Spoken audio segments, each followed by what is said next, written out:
Ia e manatu o lea ua tulili le tai a wal whaatamasoali i a tautai. O peau sa mata loloa ua whatisisina nei.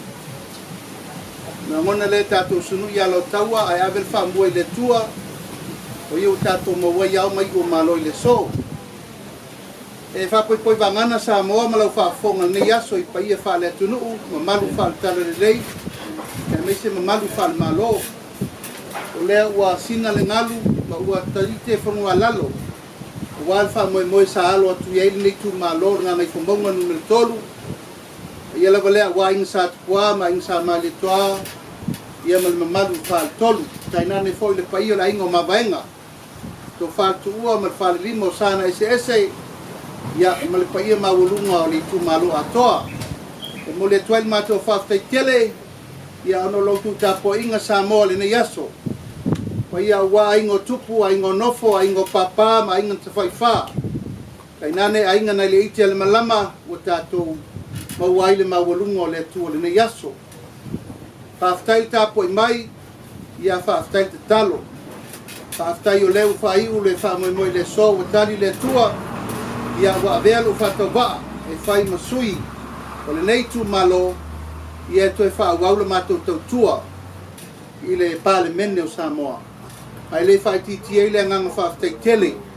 Tāpua inga Samoa le nei aso e manatu sa auto hulo le ula, ia mautou ta talo, a whea ngai le nei tu malo, ma le whai ngā whiwhiringa.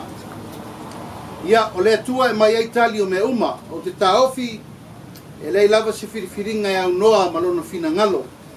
O le whaapai atuai Samoa i lau tāpua inga le nei aso, a whetai le te talo, whaamalo le tāpuai. Le fo nei ave noi ma mori whaapitoa atuai lau whaafitai tele lo tu malo. I le nei aso o lea ua longo i tino matangi le lei, ma ua langona le angango le whaatau waa. Ona o lea ua toe mai lau tō ula, lau tō tini msal sala. E mai se lau tō whaasolo manongi ma lau tō tui veve, ia au te alu ai e tau ave le tātou ngā luenga e tau tua Samoa.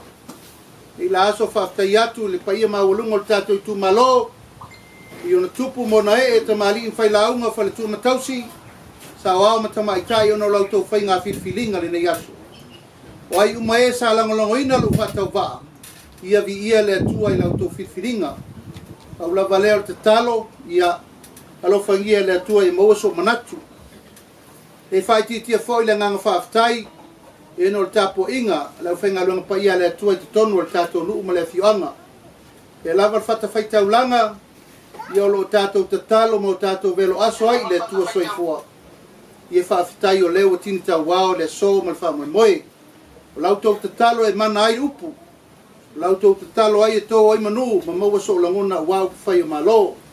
Ia nei aso mal tapu ai mai mau mai o tātou ainga. O mai masani tawhai fio le lalolani. Ia mori atu le nganga whaafitai tere nei aso. Le whaapai le nase teimi se aso. Ia whonoa le tātou ainga, ai mai se whore nuu mawhioanga, ia ona whai atu leo sa upu le tūlanga lo ia. Haftai atu whoi o ainga uma. Tawhai fio le lalolangi sa autou tāpua i mai mo tau te talo nei aso, ia lewa mai tali whaaliadia le tua. Whaua wal tātou walawina, wal tātou tau tua mo tātou nuu, male tu malo. E lewa le tātou nunga e, mori whaftai le tu malo. Ona e le whaingo fian men nei o whātou toina. O tau siri fian nei no fo inga sa whengaia o maru i tau. Salo e inisi le whaina lātou talia ina pe uia le awala. Sa o ui mai ai. O le nei lava o le tau nuunga le asol nei. This is it. Asol nei sa tu whisili e sa moa po wheo iai. Whātou tuanga lo tu malo langa sa ba ea i le ea ma lea. Tua inga leanga sa whengai maa. O i le tau tino ale solo i le. Lango mal wha moe moenga. Ai la tau o lo whiwhiria o mo le pāle mene. O le wha maulalo na lo loto le asol nei. Langona le ngango loto maulalo. Ma le nganga wha aftai le tua. Ia ina o lo iai le ngango le li. Ia vea pēlo tangata wha tau waa. Ia au te tau a vea upu whai o malo. Ia maleatina ina o sio matu i tu malo i o na vaenga uma. O te manatu e tō tele ni se le palota.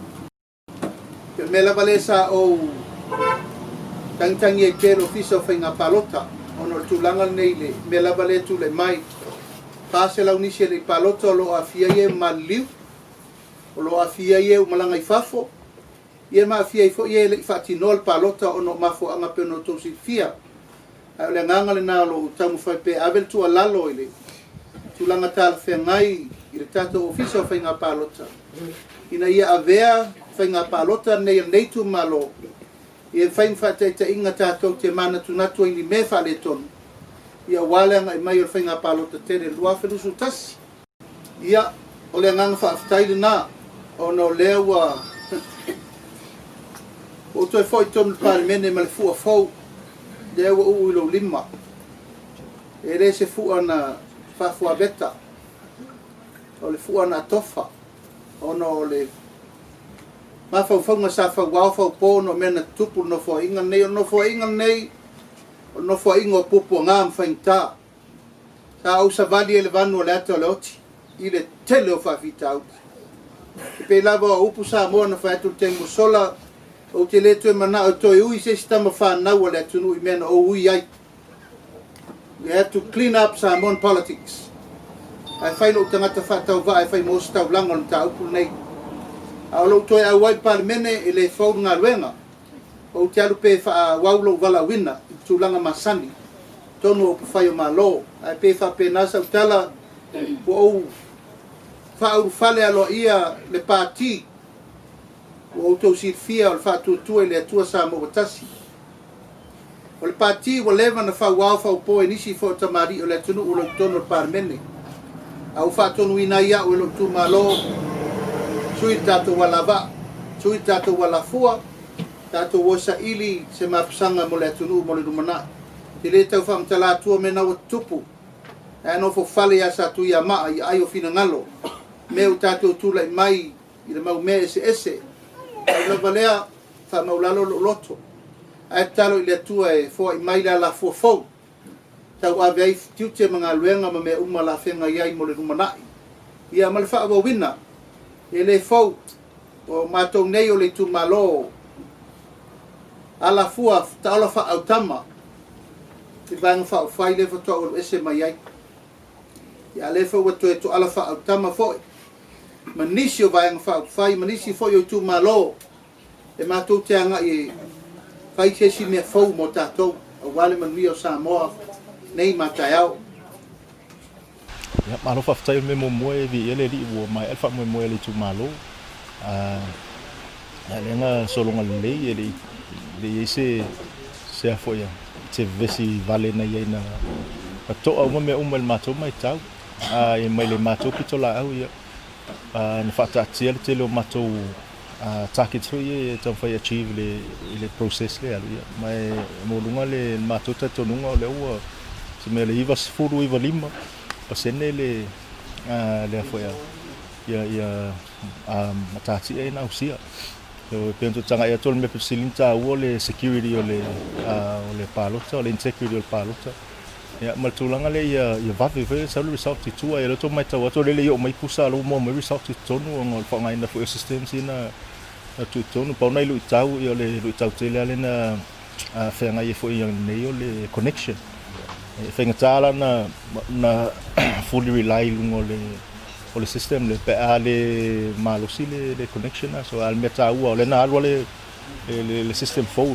ya le fa na alwa ta to manual ya fo ya ina ya motino afa le ton mali spito la ye spito ya te le tulanga ma wa elna ma tu meta o le vanga le o le mo moa e sua i tangata u mali li u fa ilangi fo lo le ton o le lola e iso la fa malanga i fa au le vela nai e mai aloa on fai review o le lola te longo la no foi le foi matal sanga inisio le o tu malo uma e so sani me le office na ia ave ese vanga nei wa mo te le lopo ai wo fai langi fo langa se longa e tu si me ati mato na ya o le finalizing ala wa li pote ono masina ta pena ina ave lo palmeni o le ngalwenga mo moala na e fai o le to ilo lola titiro le ai po mo maliu na le fen palo sam tulang fa pena amata mai le ngalwenga restala no mai ile tu malo mo to tele le tali mai matou taitonunga fo'i o le maturity au tangata palota le nei le tumalo